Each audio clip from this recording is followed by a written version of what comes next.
Beast tamer episode 9 में हम लोग देखते हैं रेन माइन के पास पहुंच जाता है, जहां पर वो अपने ग्रुप से कहता है कि एकदम चौकन्ने रहना क्योंकि एनिमी को पता लग चुका है कि हम लोग यहाँ पर हैं। और अब कनाडे रेन से पूछती है उन लोगों को कैसे पता लगा कि हम लोग यहाँ पर आ गए, जिस पर रेन बताता है कि वो लोग हमें आसमान से ऑब्जर्व कर रहे हैं। जो चिड़िया मैंने आसमान में देखी थी मैं उसके मूवमेंट से बता सकता हूँ कि अंदर एक बीस्ट टेमर भी है। जिसके बाद हम लोग माइन का सीन देखते हैं, जहाँ पर एक बंदा कहने लगता है कि बाहर जो लोग गए थे वो वापस क्यों नहीं आए। तो बीस्ट टेमर वाला बंदा कहता है वो लोग वापस नहीं आएंगे क्योंकि एनिमी ने उन्हें पकड़ लिया और हम लोग भी पकड़ा जाना अफोर्ड नहीं कर सकते हैं, इसलिए हम लोग उनको हरा कर रहेंगे। जिसके बाद हम लोग देखते हैं रेन अपनी टीम के साथ अंदर आ ही रहा होता है। तभी उनके ऊपर एक काफी बड़े फायरबॉल से हमला होता है, लेकिन तभी सोरा और रूना अपने मैजिक का यूज करके उस फायरबॉल को रोक लेती है। जिसके बाद वो लोग दोबारा से हमला करते हैं तो सोरा और रूना कहने लगती है चलो रेन को दिखाई जाए हमारी ताकत। जिसके बाद वो अपने मैजिक से जो उनके ऊपर अटैक करा था उनको बांध देती है। और अब कुछ लोग एरो से हमला करते हैं तो तानिया फायरबॉल से उनकी एरो को जला देती है। और अब कनाडे भी उनके ऊपर हमला करके उन लोगों को बांध देती है और वो रेन से कहती है यहाँ का काम हो गया। और अब हम लोग देखते सिर्फ एक एनिमी में बीस्ट टेमर ही बचा है। वो रेन से पूछने लगता है आखिरकार तुम लोग हो कौन। तो रेन उसे बताता है कि हमें यहाँ पर वेपन बनाने वाले ड्वार्फ ने भेजा है। ये सुनकर वो बीस्ट टेमर गुस्सा होता है और कहता है वो बूढ़ा आदमी। रेन उसे कहता है कि तुम इलीगल माइनिंग कर रहे हो, गिव अप कर दो। लेकिन वो बीस्ट टेमर ऐसा नहीं करता है, बल्कि वो रेन के ऊपर हमला कर देता है। और अब रेन उसके अटैक को डॉज करके उसे काफी जोर से मुक्का मारता है, जिससे कि वो जमीन पर गिर जाता है। और अब रेन उसे कहने लगता है हार मान लो, सरेंडर कर दो। जिस पर वो कहता है नहीं, जब तक मैं उस बूढ़े आदमी से बदला नहीं ले लूंगा मैं हार नहीं मानूंगा। जिसके बाद वो एक टेम बीस्ट बिहेमोथ को वहां बुला लेता है। तानिया उसे देखकर कहती है ये तो बी रैंक का मोस्टर है। वहीं सोरा कहने लगती है ये मोस्टर तो ह्यूमन के खिलाफ काफी गुस्से में रहते हैं। और अब रेन उस बंदे से कहता है तुम्हें इस मोस्टर को टेम करने में काफी ज्यादा मैजिक और स्किल लगा होगा है ना।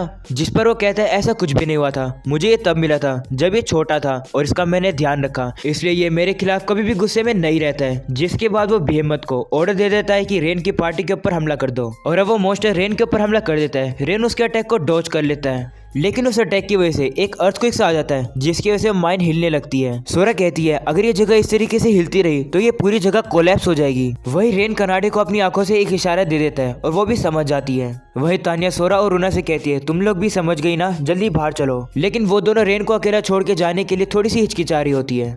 और अब रेन उन्हें भी इशारा करता है, जिसकी वजह से वो मान जाती है और वो केव से बाहर आ जाती है, वो भी सभी बंदियों को लेकर। वही कनाडे थोड़ी चिंता कर रही होती है तो तानिया से कहती है तुम अंदर जा सकती हो, मैं यहाँ पे नजर रखूंगी। वही अंदर हम लोग रेन को देखते हैं जो कि बिहेमोथ से लड़ते लड़ते उसके हाथ पे एक पत्थर गिर जाता है, जिसकी वजह से वो हिल नहीं पा रहा होता है। और इसी मौके का फायदा उठाकर बिहेमोथ रेन के ऊपर हमला करने वाला ही होता है, लेकिन तभी टाइम पर कनाडे आकर रेन को बचा लेती है और रेन को साइड में ले आती है। कनाडे रेन से पूछती है कि तुम ठीक तो हो ना। जिस पर रेन कहते हैं हाँ, तुमने मेरी जान बचाई। और अब वो उससे पूछते है कि तानिया और बाकी सब का क्या हुआ। तो वो बताती है कि वो लोग बाहर उन लोगों पे नजर रख रहे हैं जिन लोगों को हमने पकड़ा था। और अब वो रेन से कहने लगती है चलो इस मोस्टर से लड़ा जाए। तो रेन कनाडे से कहता है मैं जाकर बिहेमोथ से लड़ूंगा और तुम जाकर उस बीस्ट टेमर को पकड़ लो, क्योंकि ये बिहेमोथ उस बीस्ट टेमर की बात सुन रहा है। अगर हम उसे ही पकड़ लेंगे तो काम इजी हो जाएगा। वहीं वो बीस्ट टेमर रेन से कहने लगता है तुम्हारी स्ट्रेटेजी मीटिंग हो गई क्या।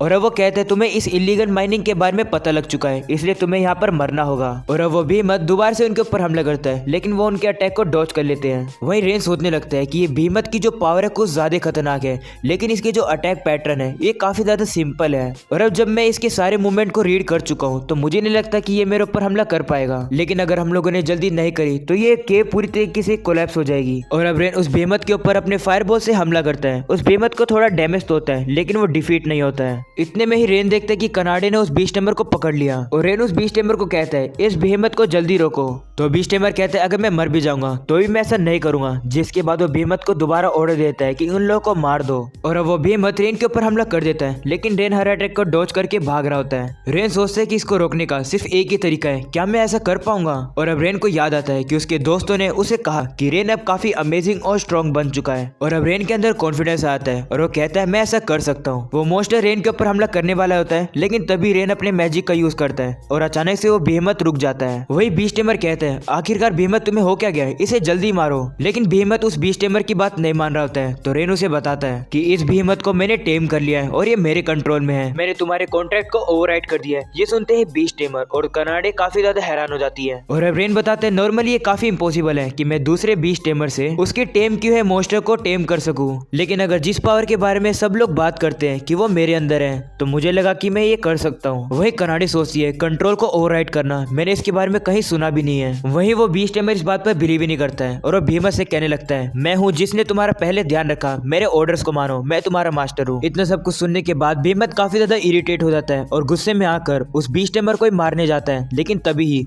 रेन अपने फायरबॉल से उसको मार देता है और अब केव में काफी बड़ा ब्लास्ट हुआ। वहीं वो बीस्ट टेमर कहने लगता है आखिरकार ये कैसे हुआ, और अब रेन उसे कहते हैं भले तुम मॉन्स्टर को टेम कर लो लेकिन ह्यूमंस के प्रति गुस्से को तुम उसको कभी नहीं रोक सकते हो। उस भीमत ने अपने आप को होल्ड करने की कोशिश करी लेकिन वो आउट ऑफ कंट्रोल हो गया और गुस्से में आ गया था, इसलिए अनफॉर्चुनेटली मेरे पास कोई भी तरीका नहीं था, मुझे उसे मारना पड़ा। और अब रेन को उन इलीगल माइनर से बात करके पता लगता है कि ये सभी लोगों ने उस बूढ़े ड्वार्फ की दुकान से वेपन खरीदे थे और फिर उन लोगों को बाद में पता लगा कि जो वेपन थे वो सारे बेकार थे और इसी वजह से ड्वार्फ से बदला लेने के लिए वो लोग इस मिथ्रिल को चुरा रहे थे ताकि वो ड्वार्फ कोई भी वेपन ना बना सके। ये बात रेन जाकर ड्वार्फ को भी बताता है। ड्वार्फ को भी रियलाइज होता है कि उसकी गलती है और उसे अच्छे वेपन बनाने चाहिए, किसी भी कस्टमर को गंदे वेपन नहीं देने चाहिए। और अब वो कहता है कि मैं एक आर्टिशियन होकर फेल हो गया। तभी रेन कहता है हाँ तुम फेल तो हो गए लेकिन तुम इसको सुधार सकते हो, अब तुम्हें पता लग गया कि तुम्हारी गलती क्या है और वैसे भी तुम्हारे पास कितनी ग्रेट स्किल है वेपन बनाने की, तुम नए से शुरुआत करो। तो ड्वार्फ कहता है अगर मैं सोचूं एक ऐसा लड़का जो कि मेरी आधी उम्र का है वो मुझे चेयर अप करने की कोशिश कर रहा है, लेकिन ठीक है मुझे अब रियलाइज हो गया है, मैं अपनी गलती को सुधारूंगा और अब मैं अपने कस्टमर और वेपन को सीरियसली लूंगा। और अब वो रेन से कहते शुरुआत में तुमसे करूंगा, तुम्हें कैसे वेपन चाहिए? तो रेन बताते मुझे एक छोटी तलवार और एक गाउंटलेट चाहिएगा। तो ड्वार्फ कहते बस इतना ही, जिस पर रेन कहते हैं हाँ इतना ही, लेकिन इसके अंदर मेरे आइडिया सुनो। जिसके बाद वो ड्वार्फ के कान में जाकर कुछ कहने लगता है। तो ड्वार्फ कहता है आइडिया तो इंटरेस्टिंग है लेकिन इसको बनाने में टाइम लगेगा। तो रेन कहता है ठीक है। और रेन अब अपनी टीम से कहता है मैं सोच रहा था कि हम लोग एक ब्रेक ले लें। तो सभी लोग खुश हो जाते हैं और कहते हैं हाँ ब्रेक लेना चाहिए। जिसके बाद हम लोग आरियस को देखते हैं जो कि एक बंदे का इंटरव्यू ले रहा होता है और उसे रिजेक्ट कर देता है कि तुम हमारी पार्टी के अंदर ज्वाइन नहीं कर सकते हो क्योंकि तुम्हारे पास रिक्वायरमेंट पूरे नहीं है। तो वो बंदा कहता है अगर तुम चाहते हो कि मैं बीस्ट टेमर बन के तुम्हारे लिए लड़ूं तो मैं किसी बेयर को टेम कर दूंगा। तो आरियस उसे कहता है अगर ऐसा है तो क्या तुम अल्टीमेट स्पीसीज को टेम कर सकते हो? जिस पर वो कहते हैं एक ह्यूमन अल्टीमेट स्पीसीज को टेम कर सकता है, ये तो इम्पॉसिबल बात है। ये सुनकर आरियस कहता है इसका मतलब तो तुम उससे काफी कमजोर हो, हम एक ऐसे पर्सन को ढूंढ रहे हैं जो कि खुद के लिए लड़ सके और हमें सपोर्ट सप्लाई कर सके, लेकिन तुम्हारे अंदर ऐसी कोई भी खास बात नहीं है और तुम फेल होते हो। और अब वो बंदा दुखी होकर जाने लगता है। आरियस कहता है नेक्स्ट आओ, जिस पर मीना कहती है ये लास्ट पर्सन था और कोई भी नहीं रह रहा। ये सुनकर आरियस कहता है सभी लोग फेलियर हैं, सभी लोग कितने यूजलेस हैं। वही मीना कहने लगती है कि अभी भी जिसको आरियस ने रिजेक्ट किया है वो हमें सपोर्ट प्रोवाइड कर सकता था। सिर्फ यही नहीं, आज जितने भी लोग आए हैं उन लोगों के पास कुछ ना कुछ तो टैलेंट है ही, लेकिन आरियस ने सभी को रिजेक्ट कर दिया क्योंकि वो सभी को रेन से कंपेयर कर रहा है।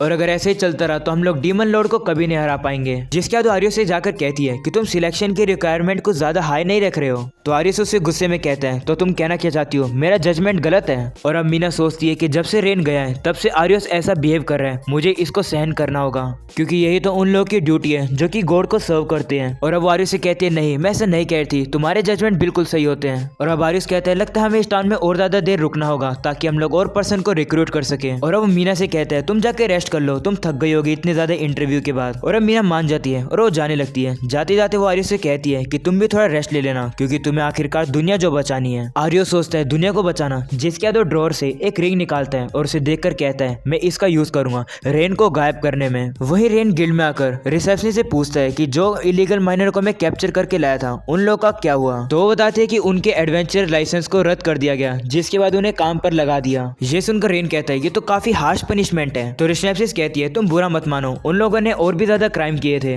तो उन लोगों के लिए एक प्रॉपर पनिशमेंट थी। और अब रेन गिल्ड से बाहर आता है, वो काफी ज्यादा दुखी लग रहा होता है और वो सोरा और रूना को उन इलीगल माइनर के बारे में बताता है। और अब वो दोनों रेन को थोड़ा चेयर अप करने लगते हैं और कहते हैं कि तुमने सही चीज करी, अगर वो मॉन्स्टर आउट ऑफ कंट्रोल होकर लोगों को हर्ट करने लगता तो क्या होता। वो दोनों रेन को चेयर अप करने की कोशिश करते हैं। रेन भी चेयर अप हो जाता है और कहता है शुक्रिया तुम लोगों का, मैं काफी चेयर अप हो गया। और वो उनसे कहते हैं आज का मौसम काफी अच्छा है, घर जाने से पहले हम लोग थोड़ा घूम कर चलते हैं। और वो दोनों भी मान जाती है। वहीं दूसरी साइड हम लोग कनाडी और तान्या को देखते हैं जो कि काफी मजे से सो रही होती है।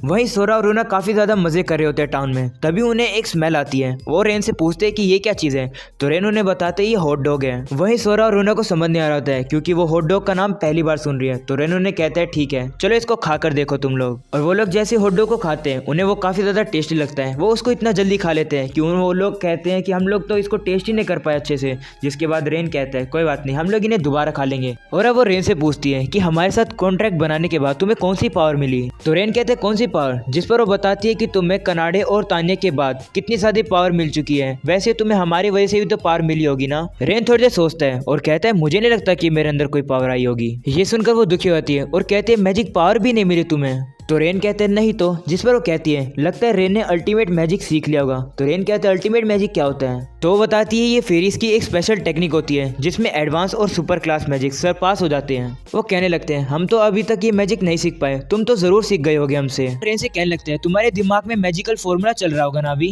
तो रेन कहते हैं नहीं तो, मेरे दिमाग में कोई भी नया मैजिक नहीं आ रहा। ये सुनकर वो दुखी हो जाती है और रेन से कहने लगती है हमारे साथ कॉन्टैक्ट बनाने के बाद तुम्हें कुछ भी नहीं मिला। वो लोग कहने लगती है कि हम लोग फेमिलियर के तौर पर एक फेलियर है। रेन उनसे कहता है ऐसी कोई भी बात नहीं है। और अब वो उनके सर पर हाथ रख के कहता है कि मैं अपने कॉमरेड्स को उनकी पावर से जज नहीं करता हूँ। भले तुम्हारे पास कोई पावर ना हो, तुम मेरे प्यारे कॉमरेड्स रहोगे। तो ऐसी बात मत करो कि तुम एक फेलियर हो। तो वो रेन से कहती है तुम हम पर इतना बिलीव क्यों करते हो, हमारे विलेज ने हमें अबेंडन कर दिया था। हाँ हमने उन्हें प्रॉब्लम पहुंचाई थी, इसकी वजह से उन लोगों ने हमें अबेंडन कर दिया था। तुम्हारी टीम में वैसे ही कनाडे और तान्या इतनी ज्यादा पावरफुल हैं, फिर भी तुम हमें अपनी टीम में रखते हो। हमें रीजन बताओ तुम ऐसा क्यों करते हो। तो रेन कहते हैं ठीक है अगर तुम्हें जानना है तो मैं तुम्हें बताता हूँ। वो उनसे कहते हैं तुम्हें याद है ना मैंने बताया था कि मुझे हीरोज की पार्टी से निकाल दिया गया था। जिस पर वो कहते हैं हाँ तुम्हारे बिना मर्जी के है ना। तो रेन कहते हैं हाँ उन लोगों ने जब मुझे निकाल दिया था तो मैं सोचने लग गया था कि गलती किसकी है। तब मुझे रियलाइज हुआ कि गलती से आर्योस की नहीं मेरी भी है, क्योंकि मैंने खुद पर ट्रस्ट नहीं किया था। जब मैंने उनकी पार्टी ज्वाइन करी थी मेरे अंदर कॉन्फिडेंस नहीं था। मुझे हमेशा डर लगा रहता था कि आर्योस कहीं मुझे टीम से निकाल ना दे,